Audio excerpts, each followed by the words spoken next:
Hi and welcome to my channel. Now normally I talk about old hi-fi, vintage speakers, all that kind of stuff. I do a few curveballs now and again, and this is one such video, so maybe not up for the people that actually watch my videos. This is for a few other people actually that I've been commenting on different YouTube channels and a few forums talking about the Queen Mary 2 cruise and what I thought of my particular experience. And I said to them I will make a video one of these days, and the days have been ticking past. And I thought it's about time I actually did that video, but it's a bit of a rush job today, to be honest with you, because I don't think I'll get much more time to do it. My old throat's going a bit, so pardon me, do bear with me. Hopefully I'm going to get a few tips across to you and tell you my experience of that ship.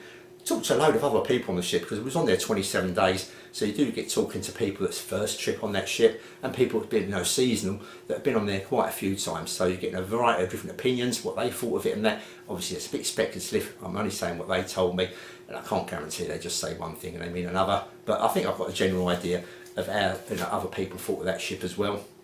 The reason for doing the video is obviously to tell people what it's like on that ship, what to expect maybe. I'm not going to do any spoilers, I'm not going to show you all around the ship, anything like that. If you want to do any walk around the ships and all that kind of stuff, go somewhere else, but there's plenty of other videos. But I just want to show you a few tips as well, i.e. plug sockets, eating, doing your cups of tea, all silly things really, but I think a few of them are going to be helpful when you actually arrive at the terminal and go through what to wear and all that kind of stuff. So bear with us, and hopefully you want to get something out of this video. Okay, now I've been on quite a few cruises all over the place really, to be honest with you, so I'm quite, I know a little bit about cruising, should I say, and what to expect. Now this is Cunard, obviously owned by a big company now, not actually owned by Cunard as it was many years ago, and this is their flagship ship, you would have thought, being the only liner in their fleet and the only liner actually sailing anywhere in the world these days, and it being quite a prestigious ship as well, and the Royal Crest, all that kind of stuff. You're going to expect top quality, plenty of film stars, all that kind of stuff on the ship. There's plenty of posters around the ship to go and read up about everyone that's been on that ship and throughout the other ships, the Criuses, all that kind of stuff. All them ships in the Cunard and that Royal Crest kind of fleet, you can read up all about them. So this is quite a prestige, ship, liner, whatever you want to call it, kind of prestige sailing, voyage, cruise to go on kind of thing. You're going to be walking around where other people, these big film stars etc. have been walking around, so you're expecting quite a bit. And I wouldn't say it's expensive, but some of the rooms can be quite expensive on this ship, but it's quite reasonable for the amount of time we was on there, we think. So yeah, let's get on with it and I'll tell you what I thought. So what to wear, you look at the brochure, you look at different things, what people wear, they come smartly dressed and all that kind of stuff. I won't worry too much. You go exactly how you feel you want to go to start this voyage. Some people dressed up, but a lot of people didn't. There was lots and lots and lots of people that didn't, just going pretty much in not even casual wear, shall we say, very, very relaxed, and maybe going out over the car boot kind of gear there as well. I'm not putting anyone down or anything, but not everyone kind of like stepped up their game to be well dressed. Some of them are pretty scruffy, shall we say. You know what I mean? I'm not like say disrespectful or anything. I'm just saying, don't go overboard. If you went a bit too far, then maybe you would stand out as overdressing. So that's actually getting on the ship. That's how they kind of arrived at the terminal. When you arrive at the terminal, it's great stuff at Southampton. You just hand your cases in straight away, all your big cases, before you even walk into the terminal. They're outside the porters and everything, waiting to grab your big cases, so you get out your cab, taxi, limousine, however you turned up, bus. And yeah, you just get out and the cases are collected and they disappear. So all you've got is a little bit of hand luggage, and in you go, you queue up, not very long queuing up, got seen by the woman there going through the terminal. And I was a little bit disappointed because we had all the vaccines and everything, and it stipulated that pretty much up to nearly before he was actually going to depart, that we would have to have an observation test. So we was sorted that out, we got that booked up, but we didn't need it in the end, because about a couple of weeks before they said that observation test is no longer required. As long as you're fully vaccinated and all that, you've got your documents and you've got your pass and all that kind of stuff on your phone, we're going to let you on the ship, got all your insurance. Now talking about insurance, make sure you are properly insured for this voyage. Your bank may cover this. A lot of people use their bank and everything, but just make sure you are, because you're on there a long time. You're on there 27 days and things do happen. We had at least 3 people taken off ill on the ship during that voyage. So as you can imagine, some people only lasted a day or two, believe it or not, and they had to get off with their family, etc. So make sure you definitely are insured. So and I'll definitely recommend that. It's my first recommendation. You've got to be insured anyway, but make sure you've got plenty of cover just in case that does happen. Now, like I say, you're inside, you go through the terminal pretty quick, and we wasn't asked for that vaccination. No vaccination whatsoever. All was asked for is the American, ISA, whatever they call it, the pass, visa pass, whatever it was. That's all we actually, ESTA, that's the word I'm looking for. That's all we was asked for. All the vaccinations went out the window. So that's a little bit disappointing, because we put in quite a bit of effort, and a lot of other people were complaining about that as well, saying that they saying you must be vaccinated, you must do this, but never checked up on anyone. So that seems a bit silly to me, but there you go. So anyway, you're in there for a couple of hours, you've got a band playing, etc. You've got some teas, coffees, little mince pies going around, and some, as it was Christmas, a tot of brandy or something like that they gave us as well. So we're sitting in there, we was entertained for a couple of hours, you've got magazines and all that things to look at. So it wasn't too bad, that went pretty quickly.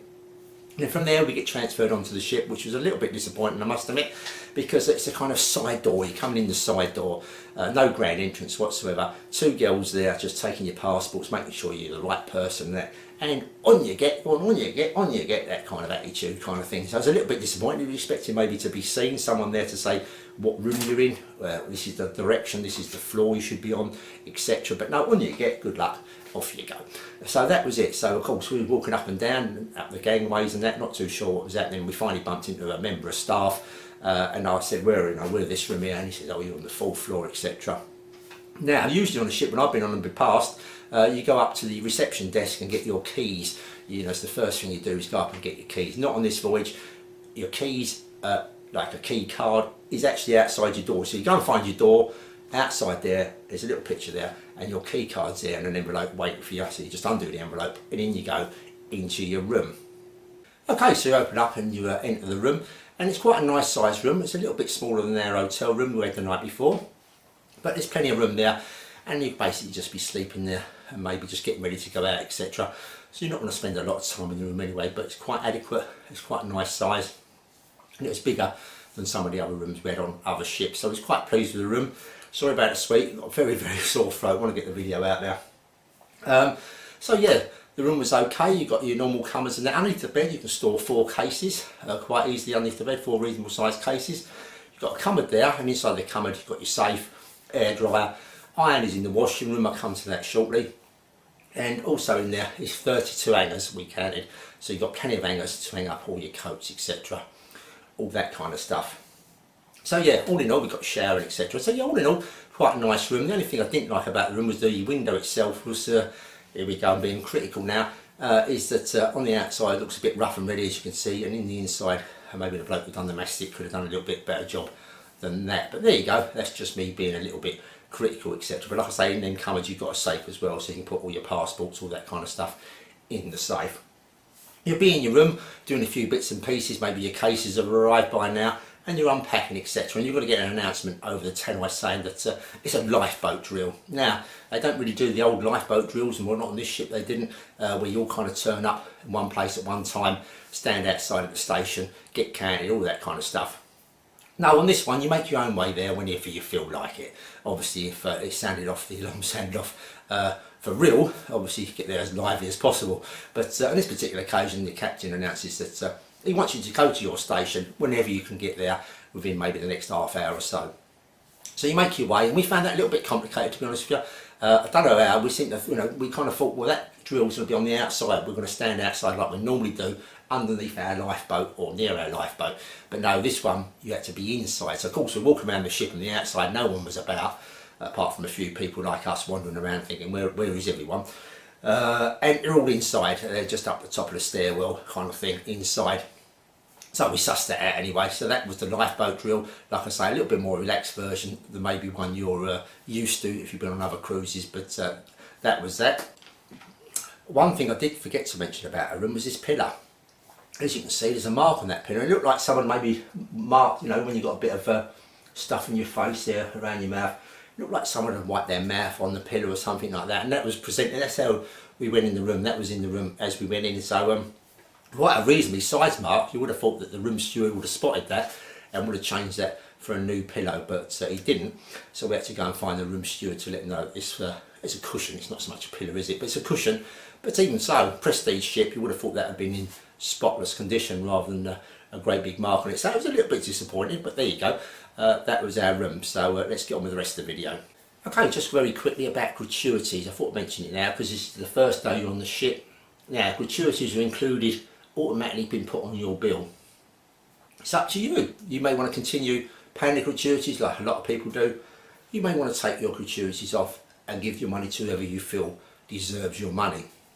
This is your decision, but like I say, this is already added to your bill, this will be already on your account. If you want to take them gratuities off and do your own discretion, you want to divide them gratuities up, you must go down to the actual information desk, the main part of the ship downstairs. I think it's on level, is it 3 or something like that? 3 or 2 or 3, something that is, can't remember now, do excuse me. But go down there to the purser's office and you're going to be a big queue. There's quite a big queue there was, where people go and obviously find out about something else, book something, all that kind of stuff. But a lot of people also were taking their gratuities off. Now, I'm saying do it the first day when you arrive, because we spoke to a lot of people that done it on day 2, 3 or 4, and if you wanted to take it off, it's not too late, but if you went on say day 4, the first 3 days your gratuities would not be taken off, they'd be included, so you'd be charged for your first 3 days gratuities. Now that's what only people's told me. I can't verify that 100%, but it's still a good idea maybe to go down on the first day if you so wish to take them gratuities off. And I think at the time it was $12 a person per day. Okay, on to the plug sockets. Now our cabin had a few plug sockets here, there and everywhere, so I'm going to talk about them now. You've got on your little desk, your little writing bureau where the TV is, you've got 2 110 volt sockets. That's 110 volts, 110 volts, 2 110 volt plug sockets there next to each other, and next to that you've got 2 230 volts UK sockets. They're 2 pin for the American and 3 pin for the UK. Now here we go, I've just shown you a power adapter in the UK plugged into that socket, and as you can see this is quite a chunky power adapter and it doesn't fit. So the way round this would be to get, obviously take an extension lead with you or something like that. Or you could do this, where these lights are at either side of your bed, obviously they're being plugged into a plug socket, you could undo one of your lights like I've done here, just put it forward, pull the little cabinet forward, and behind there unplug the old light, then plug in your little adapter or whatever you want to plug into there. So you've got 2 more sockets there that you can use, and there's plenty of room there. You can have a big power adapter, no need to worry about plugging them on the desk and getting, not being able to plug them in on the desk, should I say. So that's 2 other sockets there, so theoretically you've got 4 UK ones and 2 American. Now them American sockets you can have a little bit of a muck around with them as well really, because you can get this little adapter here, as you can see here. This is a little 2 pin to 3 pin adapter, and that will convert it to a 3 pin UK adapter. Now the only thing is that's going to only be 110 volts, but it's alright if you've got one of these power adapters or something that's multi-voltage, something that goes between 110 and 2 volt. It's automatic and it kind of selects the right voltage when you plug it in. So you can plug one of them things in there with a 3 pin plug on it by getting one of these little adapters. So it's just another place maybe you want to plug into an adapter. But also you can turn these around, these American plug sockets adapters.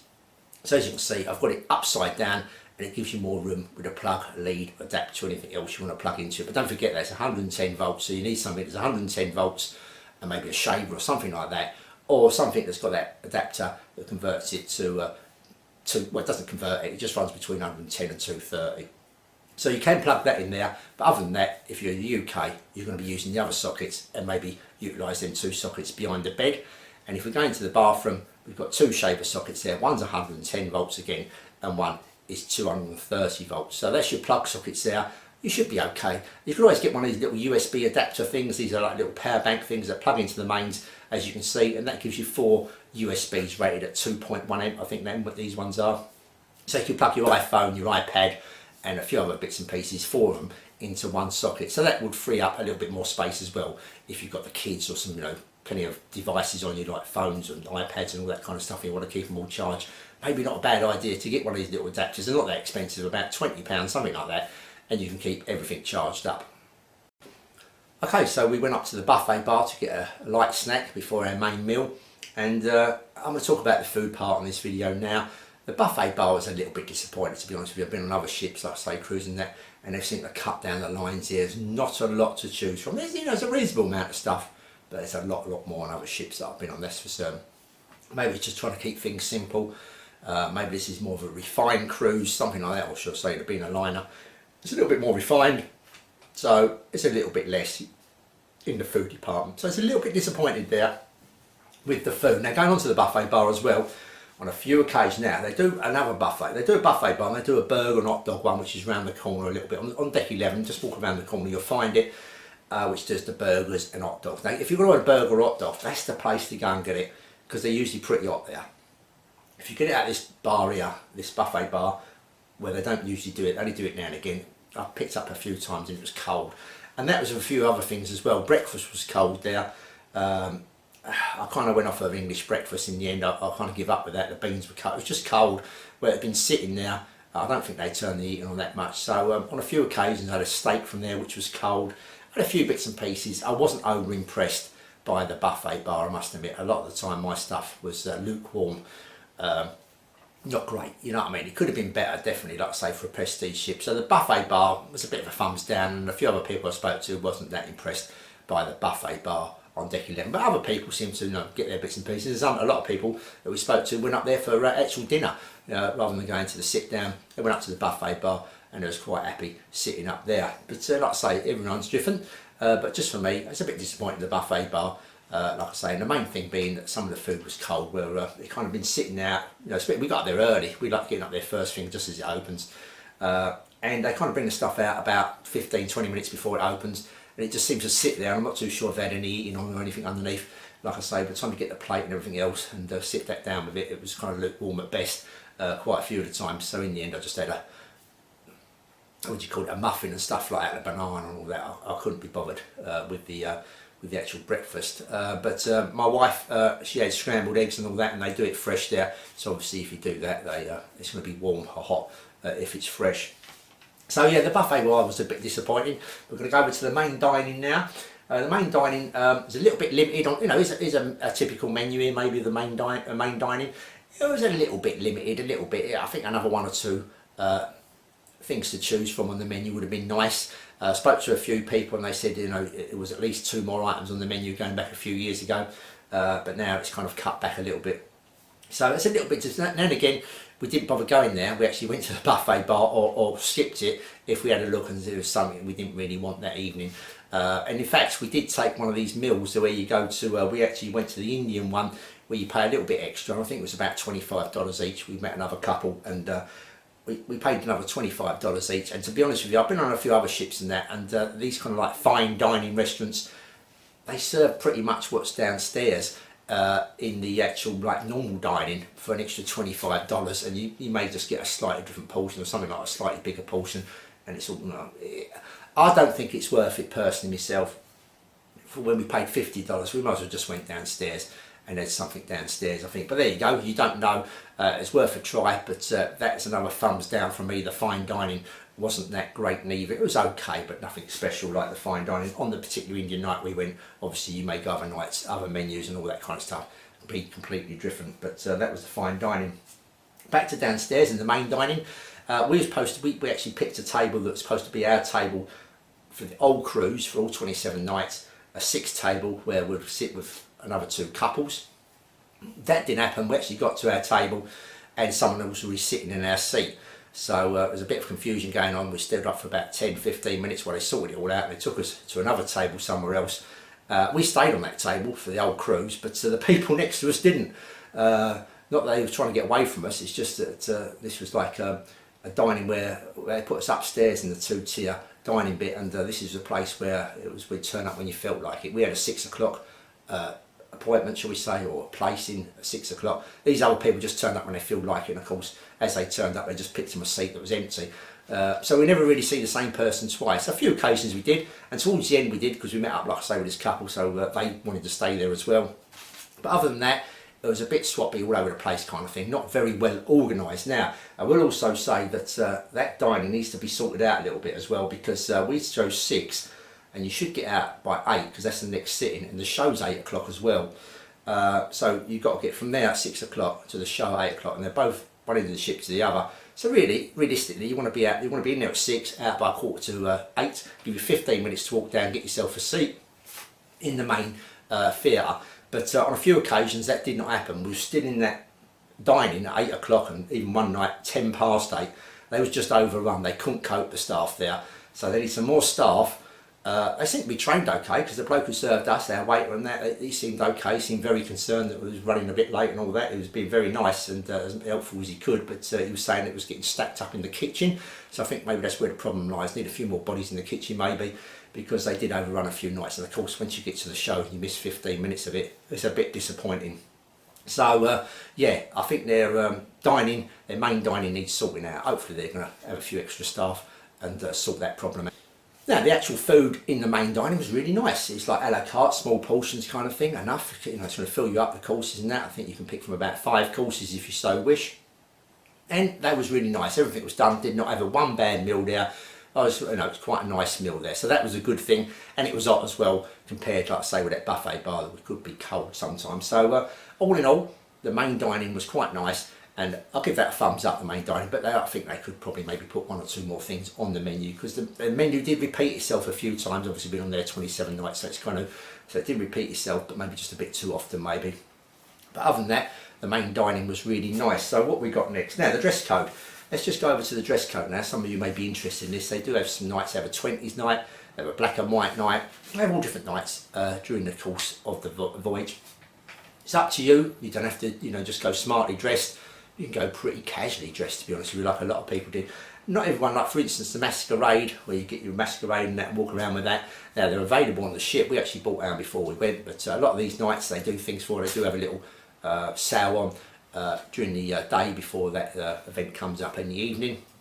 And you can buy these masquerades. They weren't that expensive on the ship anyway, so you could quite easily get one on the ship. But we took our own, and I would have said on this particular cruise, probably maybe 10 to 20% of the people, I think 20% is probably pushing it, maybe 15%, something like that, actually bothered with this masquerade. The rest of them was pretty much smart dressed or just casually dressed kind of thing. So not everyone adheres to that dress code.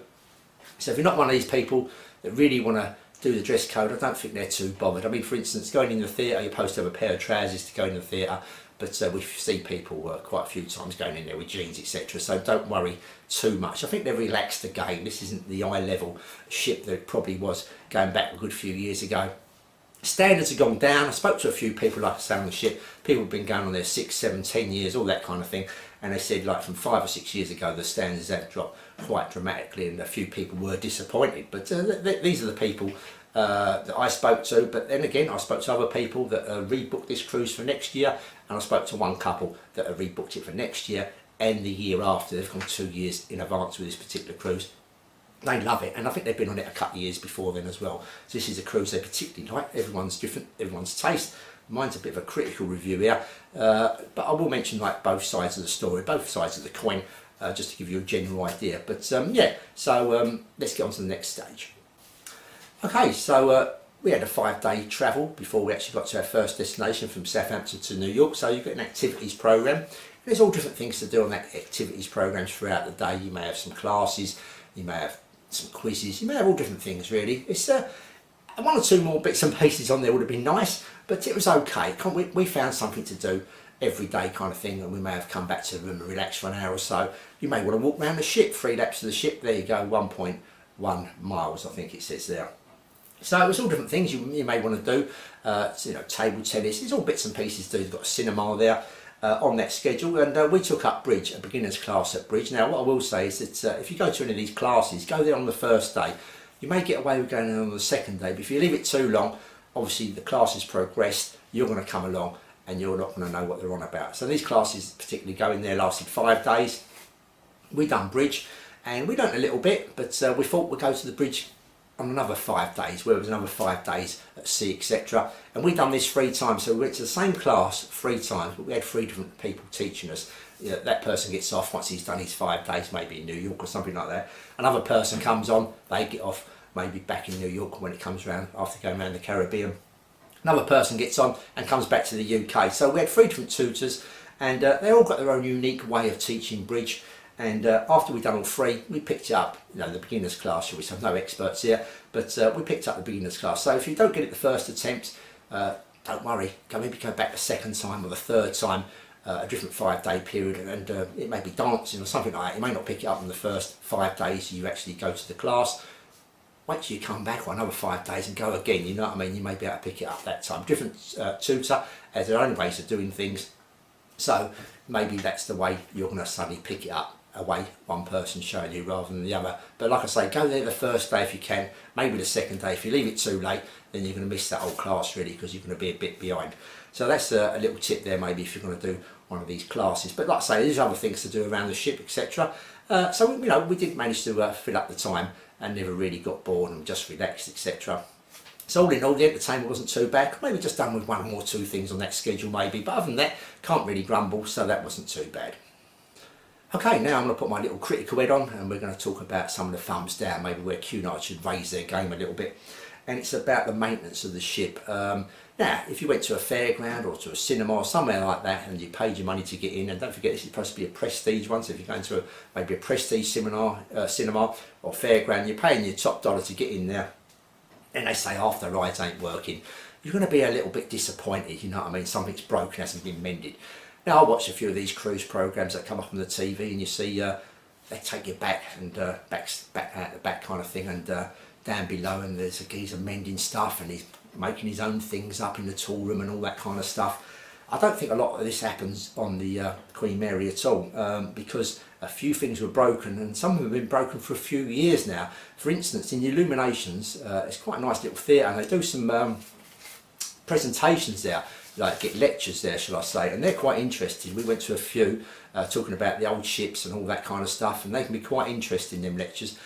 So do go over and have a look at them. I think you'll be interested in them, and get there early, make sure you get yourself a seat. Not always packed out, but the reason I say that is, and I've been told they're going to start mending these seats now, hopefully. So if they've been mended or being mended, please let us know in the comments down below if you do come along and watch this video.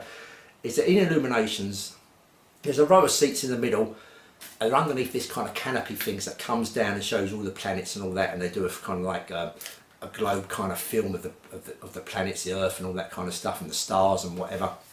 Underneath these is special seats, not really special, they're kind of leaning back quite away kind of seats, and they're red and the rest of them are a different colour. And these red ones, they lean back, and obviously when you finish you lean forward, but a lot of them are broken, so they're in the lean back position. So if you get one of these seats and the lecture's down, you know, dead in front of you, kind of downwards a slope, and you're leaning back, you'll be looking at the ceiling when you should be looking at the floor kind of thing. It's very uncomfortable. I've got caught out a couple of times getting one of these seats.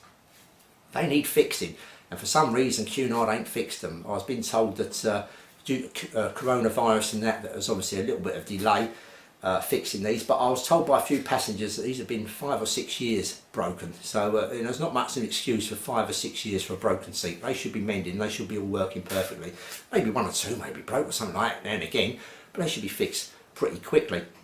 So that's a little bit disappointing there. Cunard needs to raise their game. And talking about raising their game again, now I'm being overcritical here. In the toilets, a few of the taps are broken here. As you can see the top of this tap where you push your hands down to get the cleaning agent out, that was broken now. It doesn't take a lot surely to have a new top tap fitted, and as you can see this door handle here is just masticated on. You know, you think just a little bit more of an higher standard there for a prestige ship. I mean, worst way is put a new handle on, and if you haven't got a new handle, maybe put a new door on. There's not much, there's only 2 inches to these doors. I did have a look, they need to be sorted out as well. And also, what's this all about? This is like in the what was this? The Catherine Lounge, was it? I think in here got doors here. This is both sides. I only took a picture of one side where both doors are not working properly. They're not shutting properly. If it got a little bit choppy out there, a little bit windy, these doors will rattle about, and then all they do is get that piece of whatever it is, a banner across that. Whatever they call it, and just wrap it around the handle to keep the door shut, and even then it started flicking open anyway.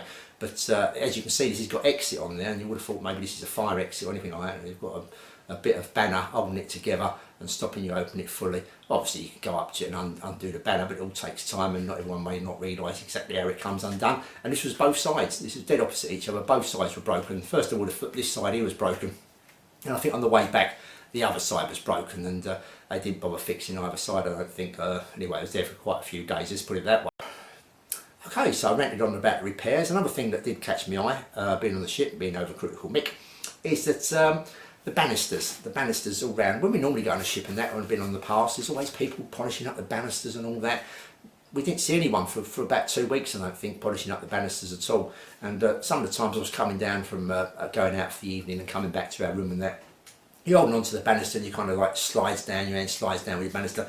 And when I got it down, it was just full of dust and coat, and it looked like dead people's skin that had previously come down there with their hand. All their dead skin was on my hand. That, so if you pushed too hard and was holding on to it, they needed cleaning. Like, you know, people needed to come around and give them a clean. They did start cleaning them on the second part of the ship, and this is the part that it kind of like. We went from UK to New York, around the Canaries, back to New York, and once we'd done that bit to New York and come back, I think they took some extra staff on. Something must have happened because people started cleaning the banisters. And also when you come on the ship from New York to come back to the UK, it was the main entrance, and they actually had the bellboys you see in the red uniform. That's the first time we see them for 2 weeks. Other than that, we never see a bellboy or anything like that dressed in the red uniform. The uniform that they show you on all their brochures and that, we finally got a glimpse of that as well. Okay, on to the entertainment now. There's plenty of music going around the ship. There's live bands, all that kind of stuff. You've got classical, you've got jazz, you've got people singing and all bits and pieces going on around the ship.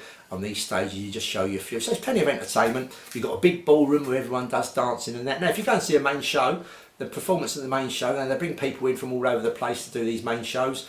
You may have a violinist, you may have someone playing the harp or something like that, someone playing the piano, someone doing a comedy routine, you may have like a Jersey Boy production or something like that. Now and again we did see one which was a band. They'd done it in the main theatre, which was excellent, but as soon as they went into the Queen's, the ballroom, it's quite a big room, they kind of got lost in there a little bit. It was mainly for ballroom dancing, the Queen's kind of like ballroom place there. So if you see one in the show and you think that's going to be great in the other room, we was a little bit disappointed, like I say, because you seem to get lost. It's quite a big room. But also they've got their own, and I must say the entertainment was absolutely fantastic. All the people they brought in, they even had a production, the very first production of the Marigold Hotel, something I'm not really into, but we did sit through and watch that with Ruien and all that. So before it hit the UK and actually went on tour, we actually see it on the ship, so it's a little bit of a treat for everyone there. And they've done 2 performances in that, and I know a lot of people want to see both performances, and I was very, very pleased with that. So they do bring in people, and they've got their own in-house entertainment as well. Obviously, you know, you're going from top notch, you're going down a little bit from the in-house, and I think once you've seen 1 or 2 of their routines, you've probably seen them all, because they seem to, you know, pretty much, it's a bit of repetitive that. So maybe just want to watch them 1 or 2 times. It's up to you, obviously you might want to go there every night. But we found once or twice, once we watched him, we got the idea. It's pretty much the same, and we did a few other bits. We went to a jazz room, piano room, and all that kind of stuff, and some other little bits and pieces. But other than that, the entertainment was absolutely fantastic. So a big thumbs up for the entertainment. Just one more thing about cleanliness is that you know, when you have a meal and that in your room, a breakfast or something like that, people used to leave the trays outside.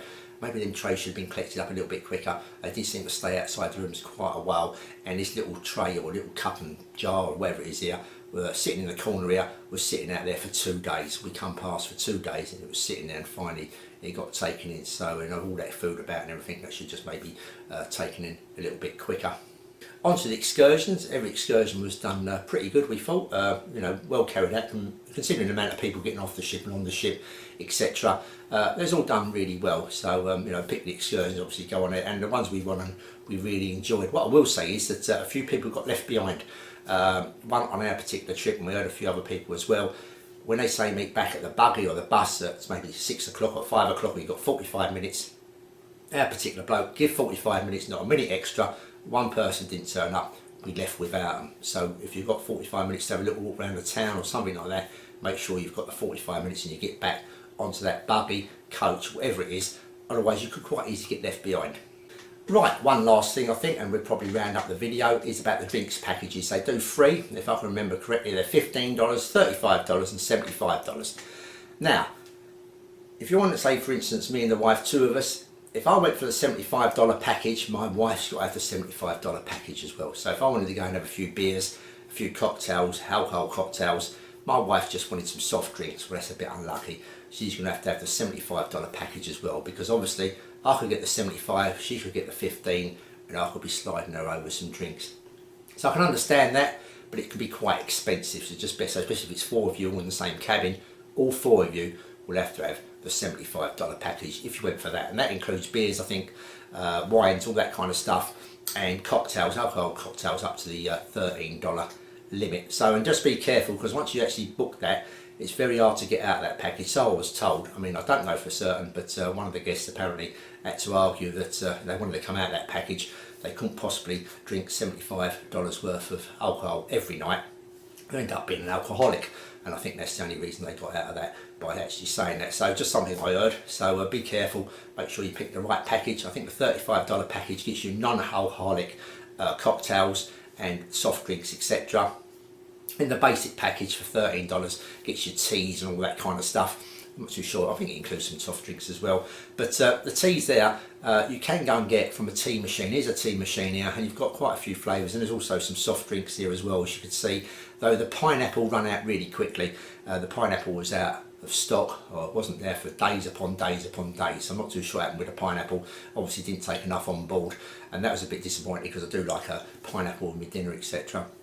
My lunch, should I say. I do like a drink of pineapple, and that was missing for quite a while, so maybe next time they stop at these ports, pick up some pineapples. But yeah, the teas there are free, so if you're paying that package for $13.95 and just drinking teas, you may just forget about it and just get the teas from this machine. Now, on this machine you're going to see a coffee machine there as well. Just obviously coffees are included as well. Well, plus chocolate, there's some hot chocolate there as well. You're going to have two dispensers of hot water. There's dispensers here, as I can show you, and one of them that does the coffee, and that's a little bit cooler. Even though it's hot, it's a bit cooler than this little dispenser here, which is really hot. It's kind of them things where you get that kind of like funny, kind of like chalky stuff on your cup or floating about on top of the water, that white stuff kind of thing. With this other little dispenser of hot water, you don't get that, but with the coffee one you do. It's a bit, it's a little bit less temperature. So if you're filling up your coffee or tea, use this one. Or your tea, should I say. I think coffee, you better use the other one. That's what people use, I think. But if you're filling up your teas, use this one here because it is hotter, and you're not going to get that kind of scum or whatever you want to call it around the cup. Okay, so yeah, you can get, you can order teas. You can pay that $13.95 package and maybe sit in one of the lounges or something and order a tea. You will get a slightly different tea. You get a tea that comes in its own little cloth tea bag rather than one you go and buy down the shops. A packet of 80, say, for £2. This one would be a bit more of a premium tea, be one of them where you get about 20 for about a £5 or something like that, with its own little tea bag, that kind of clothy tea bag, plastic cloth tea bag. So it will be a finer tea, but if you just are not too worried, you just want a cup of tea, there's quite a few to choose from. Don't bother with that package, just go and help yourself to a few teas.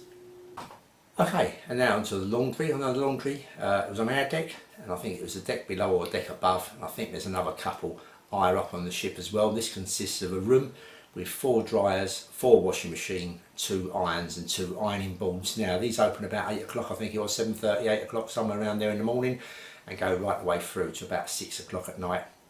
Get there nice and early if you want to do any washing, because they do get filled up fairly quickly. Now some people put their items in the washing machine and disappear for the rest of the day or for a few hours, and of course it's sitting there in the washing machine. Now be a bit careful because a few people decide to take that out and put it in a basket. Not everyone likes that, so your washing may be in the machine and someone may come along and stick it in a basket, and then you'll be hunting around for it, and that does cause a few arguments. So best to get there early, or maybe late during the day, or maybe when everyone's on the excursion, maybe that's the time for you to nip in there and do your laundry. But you can do your laundry, like I say, your ironing and your drying in there. They're on different decks, and we did have some people come from the higher decks down to our deck because their room was full up. So just because it's on your deck doesn't mean it's just for you. People seem to wander about with their laundry. So it's pretty, like I say, we got all out and done. There wasn't too much fuss. Sometimes we had to go back at another occasion to finish it off, but yeah, all in all there was no problem. So there is laundries aboard. Okay, so I think that pretty much wraps up the video. Hopefully you may have got a little bit of information along the way of how this ship is, and all in all we enjoyed the cruise. It got a little bit rough in places. Just one more thing, it got a false 10, we had a false 9 as you can see here, and we did actually have a false 10, and the ship does pretty well in them conditions. A bit of bobbling up and down, a little bit of swaying here and there, but other than that it was fine. Like, no one got any seasick or anything like that, so there's nothing to worry about there. You may just want to spend a day in your cabin or something like that if it got really rough, but the ship handles the water really well. So, obviously I've given some thumbs down here.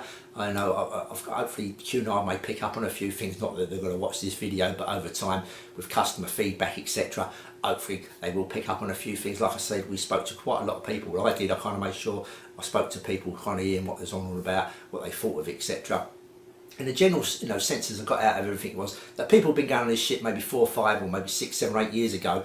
Let's go back 6 or 7 years ago actually, because I spoke to one bloke in quite detail and he said things have definitely dropped down ill since then. And yeah, I spoke to a few other people that have been on it that particular time, and they was a little bit disappointed, but they did also mention, which is well worth a mention here, that the prices from 4 or 5 years ago, 5 or 6 years ago, hasn't gone up that much compared to then, if you know what I mean. The actual price gap hasn't shot up that much, so they're trying to keep the ship at a reasonable cost for you to go on, and obviously if they're going to do that with inflation and everything else, costs and everything else, things had to be cut back maybe. So, you know, that's a bit of a defence there for Cunard. They've had to cut back, but some of them cutbacks have probably been noticeable. Like I say, they could definitely do with refurbing, so not much of the ship, but just, you know, putting in seats, other bits and pieces, livening up a few things, you know, make sure things are done a bit more correctly, a few more staff on there, maybe they're running at a bare minimum now, maybe they should just invest in a few more staff, and just overlook silly things, like I say, food left out too long, handrails not being dusted, all that kind of stuff, doors being mended, all that kind of stuff. Maybe if they took that on board, that ship would be a 5 out of 5. So, you know, we enjoyed the trip, we definitely did, it was a great holiday, and I'll give it 4 out of 5. That'd be my kind of thoughts, and if I had the money and someone said, you know, well, if I had the money, should I say, and we wanted to go on it again, I'll definitely go on it again, that's for certain. I won't forget the trip, that's for certain. It's a great ship. Just let down really, just in a few little places, which is a shame. So, you know, you've kind of got the full cake and just a little bit of the icing's missing, shall we say.